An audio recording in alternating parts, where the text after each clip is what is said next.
लेकिन जो आदमी को दुर्लभ है, उसको किसी तरह से ही वो स्त्री को पाना चाहता है, तो वो कुछ ज्यादा ही बड़ाई कर देता है, वो उसके पीछे पड़ जाता है। इस तरह ये बड़ाई करके, तारीफ करके उसको अपने जाल में फंसा ले। और बड़ाई के साथ साथ वो भी रहता है उनका कि बड़ा वो एक ऐसा रूमानी वातावरण बनाएंगे, अच्छी अच्छी बातें सिर्फ, और आध्यात्मिक बातें, स्पिरिचुअल, दया माया करुणा करने की, बच्चों की बातें, प्यारी प्यारी ग्रीनरी इसकी बातें, कि पर्यावरण को बचाने की बातें, ऐसी ऐसी बातें जो आजकल बड़ा फेमस और फैशन में है, वो सब बातें, एनिमल पर दया की बातें करेंगे। तो ऐसे लोगों की मैं विशेषता बता रहा हूँ। इमोशनल ठग बड़ा एनिमल प्रेम, एक कुत्ते पर दया करने की बातें करेंगे, रक्तदान की बात करेंगे, बड़ा वो जो होता है ना रिएक्शनरी ह्यूमनिज्म, मानवतावाद जिसको कहा जाता है, तो ये चीजें बड़ी प्रभावित करती हैं कि इस आदमी ने रक्तदान कर दिया, ये आदमी एक स्ट्रीट डॉग को मैं घर पे लाया, उसको ऐसे ऐसे। एक इमोशनल ठग महिला थी यहीं दिल्ली की, तो वो यही सब करती थी, स्ट्रीट डॉग को ले आती थी, और बड़ा उसका छवि करुणा और महान का था।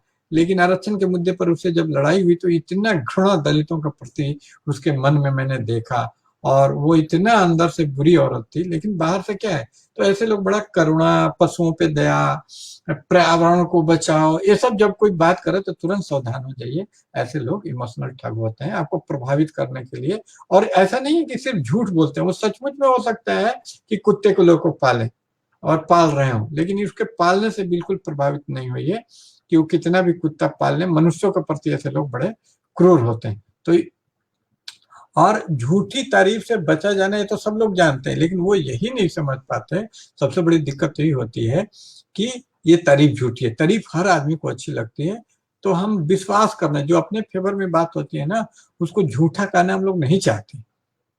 इसीलिए बहुत कठोर, अपने प्रति निर्मम होना, निर्मम यानी कि खुद से ममता नहीं रखना बहुत जरूरी। तो एक बहुत ही देखिएगा कि कठिन ये सिचुएशन है इमोशनल ठगों से बचना। कैसे? एक तो अपने प्रति ममता रखने से ऐसे क्या होगा, ममता रखने से आप अपनी बुराई नहीं सुन पाएंगे, आलोचना के प्रति कटु हो जाएंगे। अगर आप खुद के प्रति ममता रखते हैं बहुत ज्यादा, कि भाई अपने से बहुत प्यार है, आप मुग्ध हैं, तो जरा सी आलोचना में आप ये, और जरा सा तारीफ में आप खुश हो जाएंगे। ऐसे लोग ठगे ज्यादा जाते हैं। और अगर आप अपने से ममता नहीं रखते हैं, सपोज खुद से ममता बिल्कुल नहीं, तब भी ठगे जाएंगे, क्योंकि खुद से आपको ममता नहीं है। तो अपना आप कल्याण, अपना हित सोचने के लिए खुद, इसलिए खुद से जो ममता है उसकी बनावट पे, तो स्ट्रीम में, तो इस यहाँ पर भी ये साबित होता है कि दोनों तरफ खाई है। अगर खुद से बहुत ज्यादा ममता रखते हैं कि आलोचना सुन ही नहीं सकते हैं बिल्कुल अपनी, तो आप तारीफ जो भी करेगा उसके आप प्रशंसक हो जाएंगे, उसके पीछे पीछे आप चल लेंगे। और अगर ममता बिल्कुल नहीं रखते तो क्या होगा कि आप अपने हित के बारे में, अपने स्वार्थ के बारे में, कोई ठग भी रहे तो आराम से ठगे जा रहे हैं अपने बारे में। तो ये जो ममता की बनावट है उसको बदलना होगा, कि आपको कहाँ पर खुद से ममता नहीं रखना है, कहाँ पर रखना है, इसको निर्णय लेना होगा, यानी और डिटेल और गहराई में जाना होगा।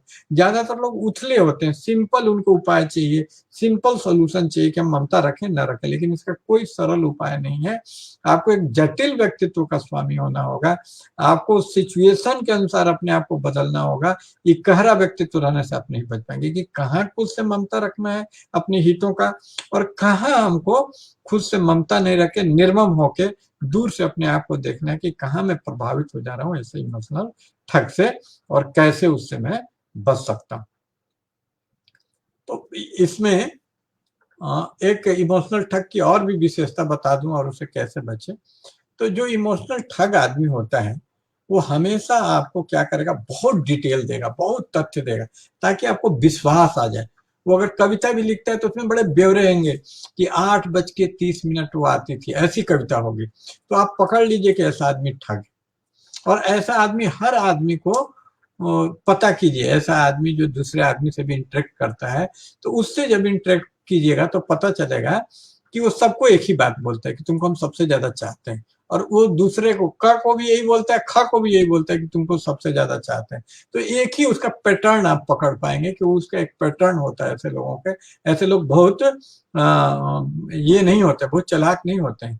तो मैंने देखा कि बहुत ब्यौरे देंगे, स्टैटिस्टिक्स में आपको फंसा देंगे, इतने सांख्यिकी जानकारी देंगे आपको कि लगेगा विश्वसनीय, क्योंकि उनका वो जानते हैं कि वो ठग हैं, उनको मालूम होता है ठग हैं, वो जानबूझ के आपको ठगते हैं।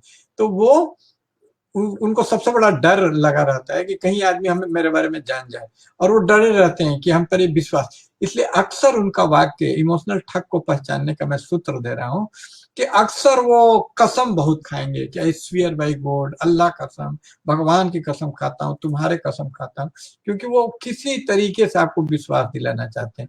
और इस विश्वास दिलाने के लिए आपको ही बोल देंगे, रूठ जाएंगे आपसे कि छोड़ो, तुम हम पे विश्वास ही नहीं करते। अगर आप उससे क्वेश्चन करते हैं तो क्वेश्चन को तुरंत आपको अगला क्वेश्चन नहीं करने देंगे। ऐसा इमोशनल बात उस टाइम में बोलेंगे कि छोड़ो छोड़ो, तुम हम पे विश्वास नहीं करते, इतना तुमसे हम प्यार करते हैं, लेकिन ये प्यार का कोई कीमत नहीं है तुम्हारे लिए। रोने लग जाएंगे, इमोशनल आपको कर देंगे, ताकि आगे आप सवाल ही नहीं पूछें, उन पर शक ही नहीं करें, उन पर क्वेश्चन ही नहीं। ऐसे लोगों का कोशिश होता है।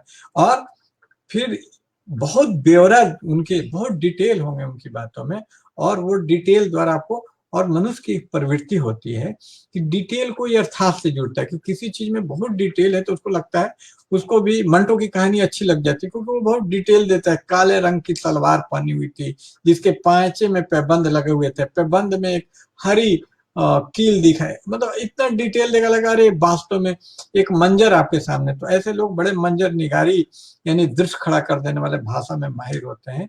और ऐसे लोगों से बचने का अगर है तो इनकी इस डिटेल देने की प्रवृत्ति को, पैटर्न को नोट कीजिए। फिर इनके आदर्शवादी होने के पैटर्न को नोट कीजिए, तो आप पाएंगे कि ये जो है, हाँ, आप उनको पकड़ पाएंगे, इतना भी मुश्किल नहीं है इमोशनल ठगों से बचना। तो ये सबसे ज्यादा रिलेशनशिप में हम लोग ठगे। रिलेशनशिप में बहुत कुछ आपके दांव पे लगा होता है। जब भी किसी को भाई बहन, ये जो रिश्ता मान लेते हैं, या प्रेमी मान लेते हैं, प्रेमिका मान लेते हैं, पति पत्नी, यहाँ ठगे जाने का सबसे ज्यादा चांस होता है। ऐसे लोग सबसे ज्यादा, इसलिए कभी आदर्शवाद में नहीं आइए, जो व्यवहारिक है उसी में रहिए। जैसे कभी कभी आदर्श की मानो मानो में क्या फर्क करना, इसलिए कोई आदमी हम देखते हैं कि कितने लोग वो अपने से बहुत अयोग्य व्यक्ति से शादी कर लेते हैं। उनको लगता है कि प्रेम में ये सब देखना। और फिल्में भी, एक फिल्म आई थी अजय देवगन और उसमें सुष्मिता सेन थी, तो उसमें बहुत ही एक मेंटली रिटार्डेड आदमी है और बहुत मंद बुद्धि आदमी से वो शादी कर लेती है। तो इस तरह की फिल्में अपने से योग्य लोगों से शादी करने के लिए, देखिए कोई भी आदमी अगर अंधा है, अपंग है, तो उस पर दया करनी चाहिए, करुणा करने में कोई बुराई नहीं। लेकिन आपको हक है कि अगर आप आंख वाले हैं तो आंख वाले से शादी कीजिए। कोई भी आपको मजबूर और इस तरह से, हमेशा करुणा की वजह, करुणा अलग चीज है, प्रेम अलग चीज है यहाँ पे। और करुणा की वजह से जब उसको हम प्रेम मान लेते हैं और इस तरह करते हैं, तो हमेशा धोखा मिलता है। एक बहुत ही प्रतिभाशाली डॉक्टर थी मेरे जान पहचान की, और उसने शादी कर लिया एक 12 फेल लड़के से, क्योंकि उसका आदर्शवाद में कि प्यार प्यार है, प्यार बंधन नहीं देखता, डिग्री नहीं देखता, ऐसा करके। लेकिन उसका जीवन, चूंकि एक डॉक्टर है, तो उसको एक 12 फेल आदमी नहीं समझ पाएगा। बहुत नरकीय जीवन अभी भी जी रही है। और होता है कि हमारे समाज में इतना ऑप्शन नहीं है कि आप ठगे गए, मालूम चल गया तो उसको छोड़ के चल दिए। कई, एक बार शादी हो जाने के बाद कई सामाजिक बंधन आ जाते हैं, परिवार और तलाकशुदा को बहुत ही बुरी नजर से देखा जाता है, तो आदमी उस ऑप्शन में नहीं जाता है। तो कई जटिलताएं, तो अपने जीवन को जटिल होने से बचाने के लिए जरूरत है कि इस तरह की फालतू की आदर्शवादी और पोली बातों में, छिछली बातों में हम लोग न है। हम लोग व्यवहार में जीते हैं। और जो ये जो शादी बहुत ही एक संसारिक घटना है, बहुत ही जमीनी टाइप की घटना है। इसलिए इसमें जमीनी रूप से देखना चाहिए कि हमारे अनुकूल वो आदमी है कि नहीं, मेरे योग्य है कि नहीं। देखने में कोई बुराई नहीं है, आदर्शवाद के फेरा में नहीं आना चाहिए, नहीं तो जीवन जो है आपका नरकीय बन जाता है। और फिर इसी तरह रिलेशनशिप में भी बहुत आगे बढ़ने से पहले अपने आप को समय देना चाहिए कि उस व्यक्ति को जाने, वो मैनिपुलेटर है कि नहीं, ये चेक करना चाहिए। और जरा भी व्यक्ति को ये नहीं होना चाहिए कि जो व्यक्ति है,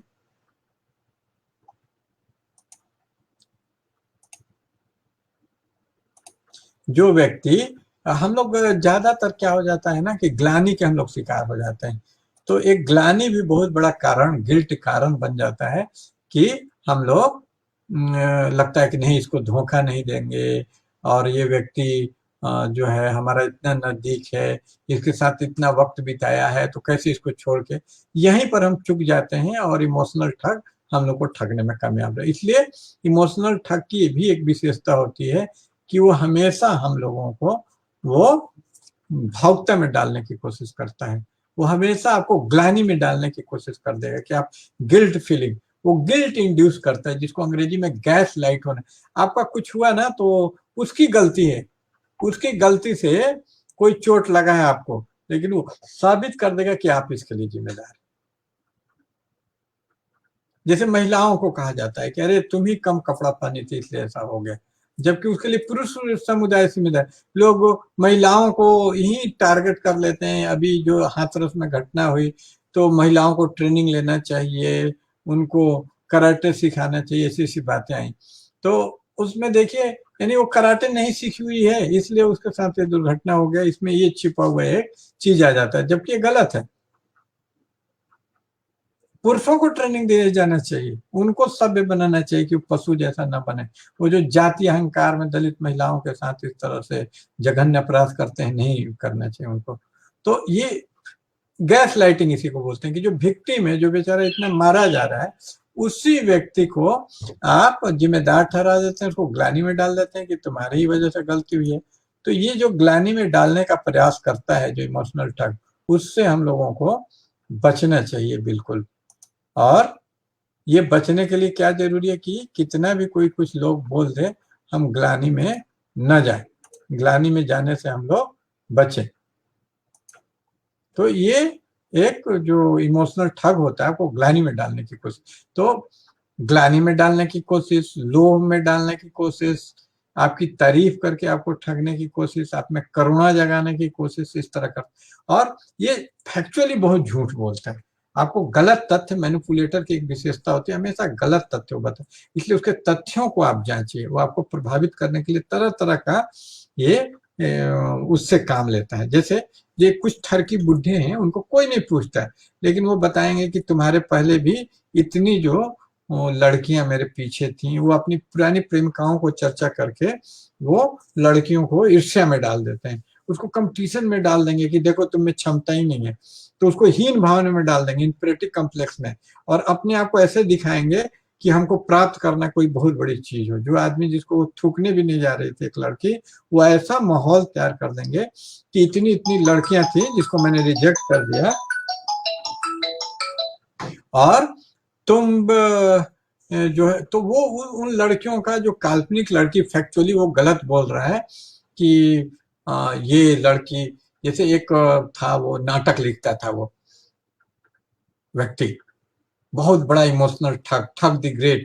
तो वो उसने क्या किया, उसने लिखा कि कवि अगर तुमसे प्यार कर ले तो तुम अमर हो जाओगे, क्योंकि वो तुम्हारे बारे में लिखेगा तो तुम्हारा नाम अमर हो जाए। तो ये लालच उसने दिया। पहला देखिए उसको कि इस तरह के कोटेशन वगैरह वो भी चुरा के, ये उसका ओरिजिनल नहीं, इन्फ्लेट करके एक है उसका, ये लिखा हुआ है। तो वो लालच देना, तो लगता है कि अरे हमसे प्यार कर ले तो ये हमको अमर कर देगा, ये कवि वगैरह है। दूसरा उसने ये कर दिया, झूठ बोल दिया कि भाई मेरे नाटक में बड़ी बड़ी अभिनेत्रियां काम करती हैं, समीता पाटिल काम करती है, तो ये काम किया है तो उसने, जबकि अगर उसको टेस्ट किया जाए तो पता चला कि झूठ है। ये सब चीजें आज इंटरनेट के जमाने में मालूम करना बिल्कुल आसान है कि कोई अभिनेत्री, और जिस अभिनेत्री का उसने नाम लिया, उस अभिनेत्री ने जिन नाटकों में काम किया उसमें एक भी नाटक उस नाटककार का नहीं था। तो इस तरह के झूठ, फैक्चुअल झूठ भी ये बोलते हैं। तो जब भी आपको शक लग जाए कि ये मैनिपुलेटर है, तो उसको फैक्ट जरूर जांच कीजिए। इमोशनल ठग की विशेषता होती है झूठ बोलना, वो लायर होते हैं, कॉन्स्टेंट लाई वो बोलते हैं। अगर आप जरा सा ध्यान देंगे तो इनको पकड़ पाएंगे। दामोदर सर, जय भीम।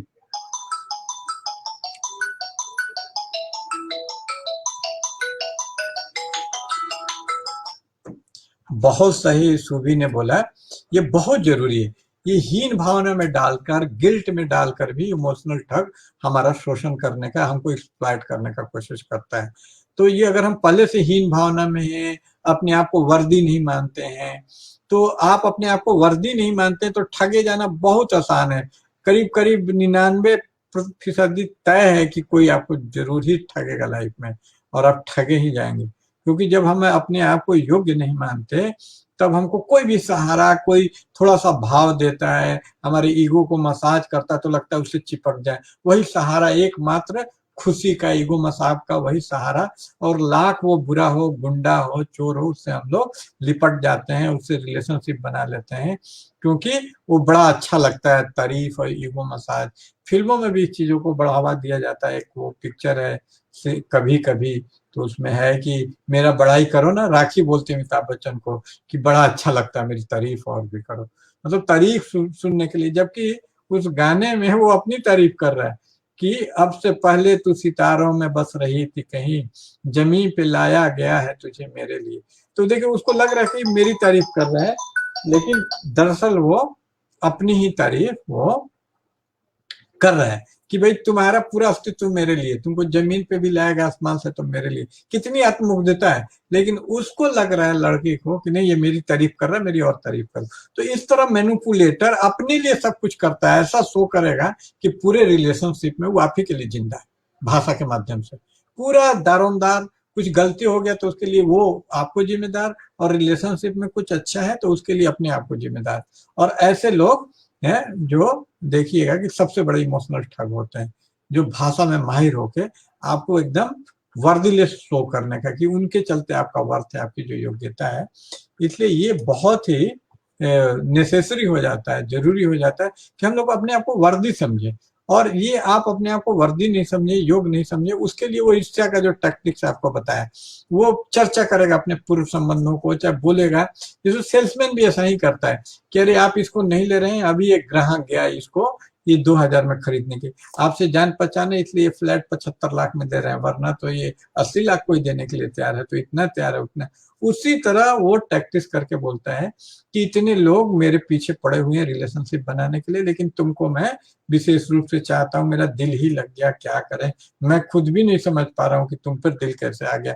तुमसे बेहतर बेहतर लोग मेरे पीछे पड़े थे, लेकिन तुम्हारे लिए मेरा दिल आ गया। तो इस तरह की वो बात बनाएगा, आपको ये करने की कोशिश करेगा, और आपको हीन में भावना में डाल देगा कि आपसे ज्यादा योग उसके पीछे है। तो आपको हीन भावना आ जाएगी कि हम किसी वर्दी नहीं है, और इतने अयोग्य आदमी को ये भाव दे रहा है, तो इस आदमी से हमको जुड़े रहना है।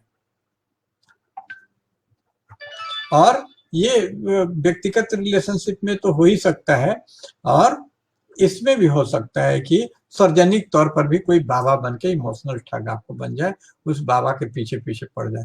तो ऐसे इमोशनल ठग बाबाओं से भी बचना चाहिए। उनकी विशेषताएं क्या होती है मैं आपको बता रहा हूँ, कि जो बाबा होता है वो सोशल मीडिया में, यूट्यूब के माध्यम से वो तरह तरह के वो बातें लिखेगा, और सारे लोग उससे प्रभावित होंगे। वो बड़ा दार्शनिक टाइप का, फिलोसफर टाइप का अपने आप को शो करेगा, और वहां पर वो बाग फूलों का फोटो देगा, कुछ वो रहस्यवाद। तो ऐसे लोगों का सबसे बड़ा विशेषता होता है, ये मिस्टिक होते हैं, बड़ा रहस्य, धुंधला धुंधला, क्लियरिटी का इनमें अभाव। इनको पहचान का सबसे बड़ा ये है तरीका कि मिस्टिक बातें करेंगे, रहस्यमयी वगैरह बातें करेंगे।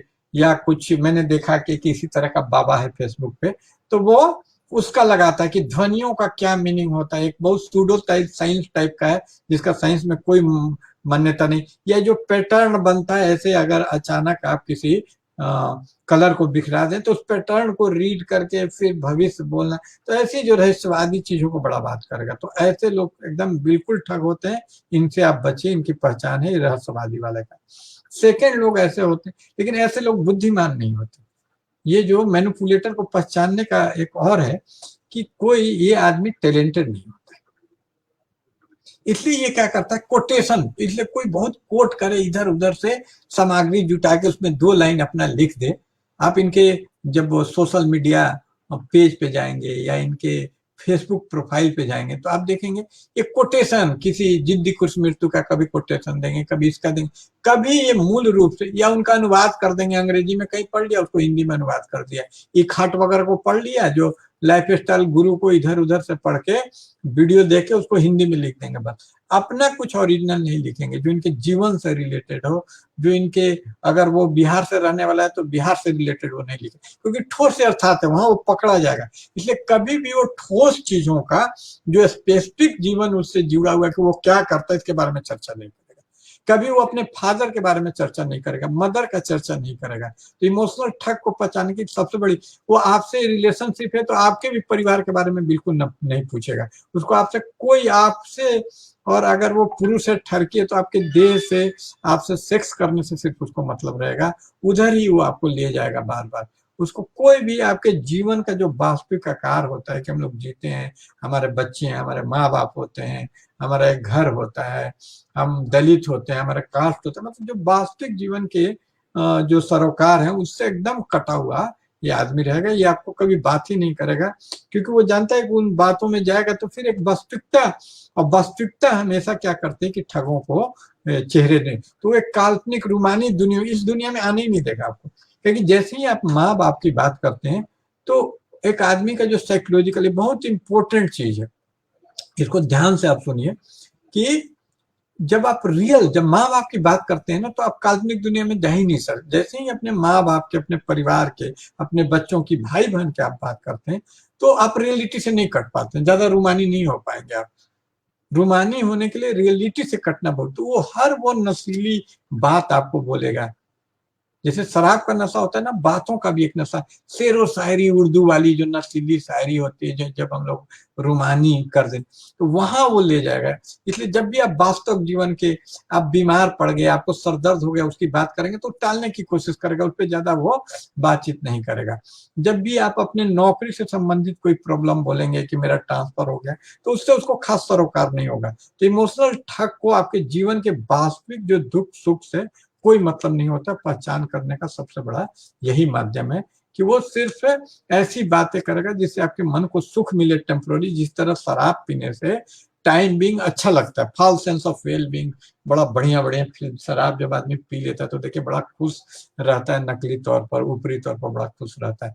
तो उनकी नशीली बातें, नशीली भाषा इमोशनल ठग की भी अस्थायी तौर पर आपको खुश कर देती है। आपको लगता है कि हम कितना खुश हो गए, जबकि वास्तव में जब बहुत ठहर के देखते हैं, जब रिलेशनशिप लंबा, क्योंकि लंबे समय में फिर नहीं छुप पाता, वो जो होता है ना, किसी आदमी कितना चेहरा छुपाए फिर, लेकिन तब तक बहुत देर हो चुकी होती है, आप बहुत डिप्रेस्ड हो जाते हैं। ठगे जाने के बाद आदमी बड़ा डिप्रेस्ड फील करता है, और मूर्ख अपने आप को फील करता है, लगता है कि मैं कितना मूर्ख हूँ, और बहुत दुखित हो जाता है वो। तो इस स्थिति को जब, और फिर वापस भी लौटना, जैसे चावल भात बन जाता है तो वापस चावल नहीं बना सकते, तो उस टाइम तक रिलेशनशिप इतना प्रगाढ़ हो जाता है कि आप भला है बुरा है उसी के साथ बने रह जाते हैं, और उसके बुराइयों को जस्टिफाई, रेशनलाइज करना है कि नहीं नहीं ये तो अच्छाई है, क्रोध में ऐसा हो जाता है, चलो शराबी है लेकिन हमको तो घुमाने के लिए ले गया था। तो ऐसा ऐसा आप उसको जस्टिफाई करना, क्योंकि आप उसको छोड़ना नहीं चाहते, नहीं छोड़ने के कारण उसका अच्छा ही नहीं है। ये जो लंबा एलेजियंस है, ये जो लंबा सांस है वो हो जाता है, और आप खुद को भी धोखा देने लग जाते हैं। और स्टॉकहोम सिंड्रोम जिसको कहा जाता है, आपको उसी की तरफ सोचना है, आपके अपने व्यक्तित्व को नष्ट करके वो अपने को इनग्राफ्ट कर देता है आपके अंदर, और आपके व्यक्तित्व को ही नष्ट कर देता है। आप उसी के पक्ष में, इमोशनल ठग जो बहुत माहिर वाले ठग होते हैं, वो कुछ देर के लिए ऐसा कर देते हैं कि आप उसी अपने खिलाफ होके, अपने आप को ग्लानि में डाल के अपने आप को आप गाली देने लग जाते हैं कि मैं बुरा हूँ, ये बड़ा महान। आप हमेशा लड़ाई उसके पक्ष में तर्क करने लग जाते हैं, इतना वो माहिर होता है, आपको ठगता है। तो इससे बचने का यही उपाय है कि आप मजबूत बने, तारीफ में ना आए, और इमोशनल ठग जैसे ही आपको रिलेशनशिप में लगे कि एक मैनिपुलेटिव, हम रिलेशनशिप में ठग हमेशा मैनिपुलेट, तो आपको मैनिपुलेट करे, माइंड गेम खेले, तो माइंड गेम को पहचानने का ये है कि मनुष्य को इतने याद नहीं रहता। तो इसलिए रिलेशनशिप में हमेशा मेरा कहना है कि डायरी मेंटेन करना चाहिए, हमेशा डायरी। कुछ वो व्यवहार करता है तो उसको नोट कीजिए, और उसका अपोजिट व्यवहार करता है तो उस टाइम के डायरी को पढ़िए और मिलाइए, तो देखिएगा एक सम्यक, एक कंप्लीट पिक्चर उस आदमी का बनेगा, और आप ठगे जाने से बच जाएंगे। तो ये डायरी मेंटेन करना, मतलब मेमोरी सबसे बड़ा शत्रु होता है ठग का। तो इसीलिए वो आपके याददाश्त को नष्ट करना चाहता है। ये इमोशनल ठग का विशेषता होता है, वो आपके मेमोरी से डरता है, याद रखे जाने से डरता है। शुक्रिया दामोदर सर। तो वो ये मेमोरी मत भूलिए, स्मृति हमेशा एक एक बिहेवियर को याद रहे। वो बोलेगा कि भूल जाओ, प्यार में जहां क्षमा तहां आप क्षमा कर देना, माफी का भूल जाने का बिल्कुल नहीं भूलना चाहिए, मेरा ये कहना है। तभी आप इमोशनल ठग को पहचान पाएंगे। न प्यार को भूलना चाहिए, न नफरत को भूलना चाहिए। भूलना ही व्यक्ति को ठगे जाने के लिए प्रेरित। भेड़ का मैं अक्सर चर्चा करता हूँ कि सबसे ज्यादा भेड़ मूर्ख भेड़ को समझा जाता है। कोई मूर्ख व्यक्ति भी है तो उसको भेड़ की, अरे ये तो भेड़ है, दलित लोग भेड़ है, ये एक तरफ चल देते हैं भीड़ में, इनका कोई दिमाग नहीं है। ऐसे ऐसे जो भी जहां भी मूर्खता की चर्चा कर रहा हो तो हम लोग भेड़ से तुलना कर देते हैं कि जिस तरह हम लोग का जो समुदाय के बारे में भी इस तरह जब वो सही निर्णय नहीं लेता है पॉलिटिकल, तो हम लोग बोलते हैं, या किसी बच्चे को बोलते हैं कि तुम तो भेड़ है, भेड़ चाल में फंस। आखिर क्यों? तो भेड़ का मेमोरी बहुत कम होता है, इसलिए मेमोरी से इंटेलिजेंस जुड़ा हुआ है। भेड़ की इतनी मेमोरी कम होती है कि अभी कोई उसको मार के गया है हानि, और कल हो गया है तो भेड़ नहीं पहचान पाएगी कि ये वही आदमी है।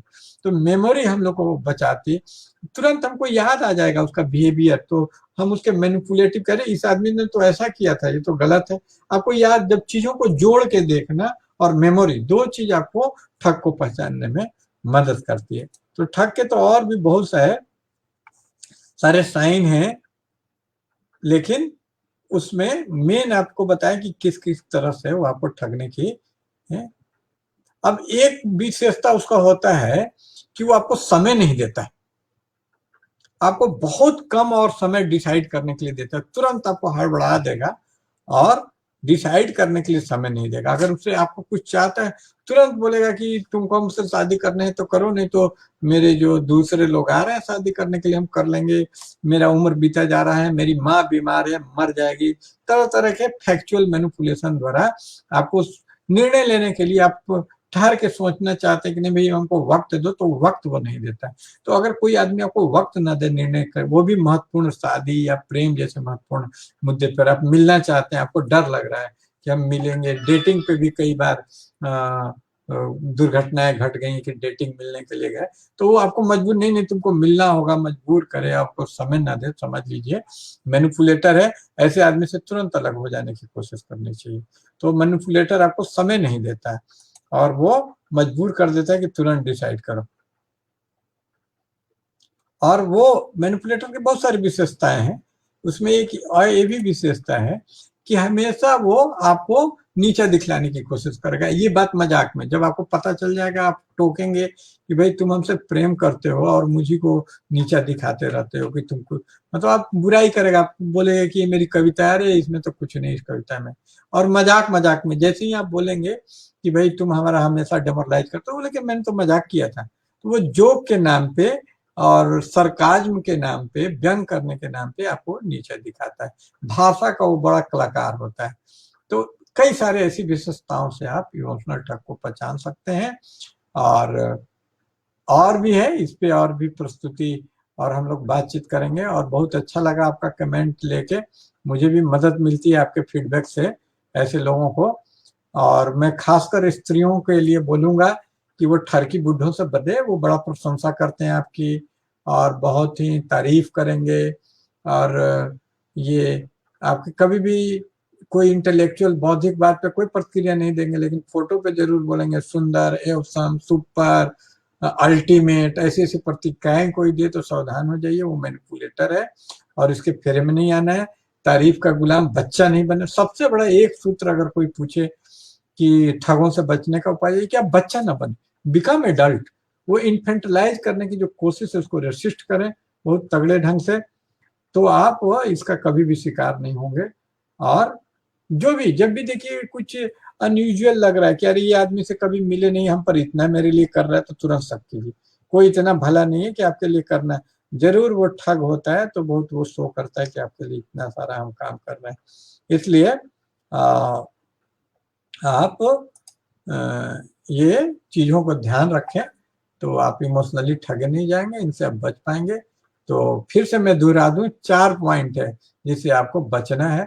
करुणा से बचना है, तारीफ से बचना है, लोभ से बचना है, और ईगो मसाज जो होता है उससे बचना है कि ये ईगो सबसे बड़ा आपका शत्रु है। ये सबसे ज्यादा ठगे जाने और आपको मूर्ख बनाने का। ईगो का बड़ा बनावट कितना ईगो क्या रखें, इस पर बहुत ध्यान देने की जरूरत है। और अपने ईगो को काट छांट के, जैसे माली फूलों को काट छांट के रखता है, फूल बुरे नहीं है लेकिन इनको काट छांट के रखे तो ज्यादा सुंदर। तो अपने ईगो को काट छांट के एडिट करने रखना चाहिए। शुक्रिया दामोदर सर, और सबको धन्यवाद जितने लोग आए। और बड़ा अच्छा लगता है आपसे इंटरेक्ट करना है और जानना भी। ये म्यूचुअल इल्यूडेशन का प्रोसेस है। आपको से भी हमको काफी सीखने के लिए मिलता है। सबको धन्यवाद। और जय भीम, जय सावित्री। शुक्रिया।